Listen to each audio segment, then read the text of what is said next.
विपक्ष लंबे वक्त से बीजेपी पर ईवीएम में हेरफेर करने का आरोप लगाता आ रहा है और अब दिल्ली की सीएम रेखा गुप्ता ने कुछ ऐसा कह दिया जिससे बीजेपी सत्ते में आ गई।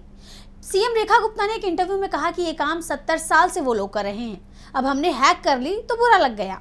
सीएम के इस जवाब से राजनीतिक गलियारों में सनसनी फैल गई है। सवाल खड़े हो रहे हैं कि क्या सीएम ने ऑन कैमरा ये स्वीकार कर लिया कि बीजेपी ने ईवीएम हैक कर चुनाव जीता है। देखिए रिपोर्ट। दिल्ली की सीएम रेखा गुप्ता के एक जवाब से देश की राजनीति में भूचाल आ गया है। एक टीवी इंटरव्यू में सीएम रेखा गुप्ता से जब ईवीएम हैकिंग को लेकर सवाल पूछा गया तो उन्होंने कुछ ऐसा कह दिया जिससे सिर्फ उनकी सरकार ही नहीं बल्कि पूरी बीजेपी ही निशाने पर आ गई है।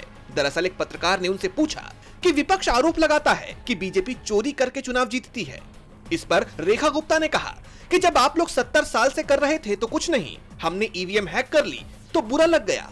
जानकारों का मानना है कि सीएम रेखा गुप्ता का ये बयान न सिर्फ चौंकाने वाला है बल्कि ये बीजेपी पर लगातार लग रहे ईवीएम में धांधली के आरोपों को और पुख्ता करता है।